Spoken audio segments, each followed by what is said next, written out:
Hey there, mums and dads. Using consumer debt like Afterpay may seem like a really good idea to our kids to get the stuff they want, but the reality is debt always comes at a cost. In this video, I'm going to share with you a letter I've written to my kids explaining why consumer debt, and more specifically Afterpay, is never a good idea.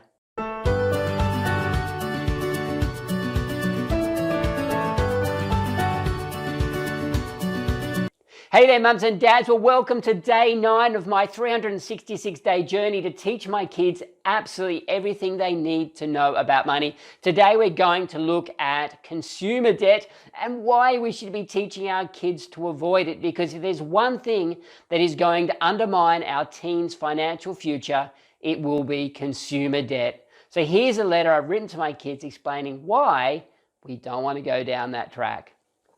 Hey kids, a couple of days ago, Hannah came home from work and shared with me about one of her friends who was thinking about going on a holiday to Bali. Because her friend didn't have the money she needed to pay for the airfares, she was thinking about putting it on Afterpay. Now, I just wanted to take some time to share with you why this is never a good idea. But before I tell you why it's not a good idea, let me just quickly explain to you what Afterpay is and how it works. Afterpay is a payment system that allows you to buy something today, take it home today, and pay for it in 4 even payments over the next 8 weeks. So yes, it is a type of debt. Now, I get why this sounds attractive to people.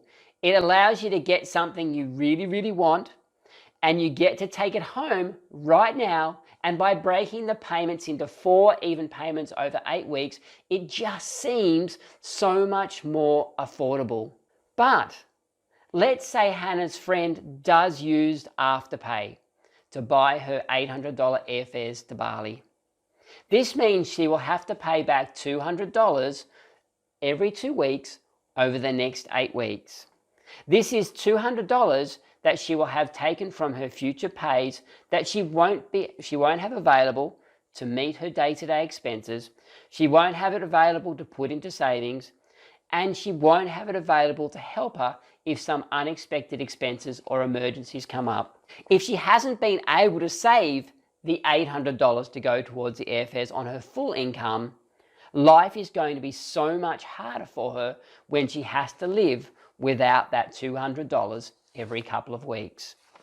And what happens if her car breaks down, the dog gets sick, or she needs to go to the dentist for an emergency toothache? Life can get very messy very quickly when we start committing money from our futures to buy for something we want today. Most of the young people I work with who are struggling financially just started with one simple loan. It all seemed so easy when it was just one simple loan.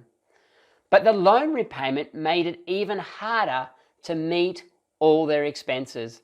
And before long, they were needing to borrow more money to cover unexpected expenses.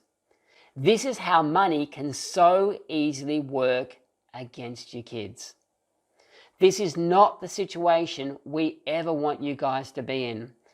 A simple principle we always want to stick to is if we can't afford to pay cash for something, we can't afford to buy it.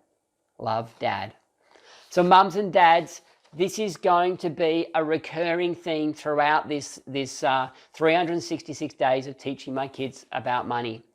The reality is our kids have 2 choices or 2 ways that they can go in regards to their money. They can follow the path that most people go down, and this is a path of least resistance, where we do start to borrow money for the things that we want. But what we are doing is that we are pulling money forward from the future to pay for something today. So not only are we pulling money forward from the future, but we are also paying interest and fees. So everything else ends up costing us so much more. This is money working against us. What we want is to teach our kids to have money working for them. By money working for them, I mean We want them to live within their means, to save a portion of their income, to invest that portion of their income into assets that then create more income. And that more income then can then be put into more assets. And that more assets then generates more income. I hope you're seeing the picture there. It's the complete opposite to the most common track people go down, where they start using debt for consumer things. We don't want our kids to start using debt. It will only get them into trouble.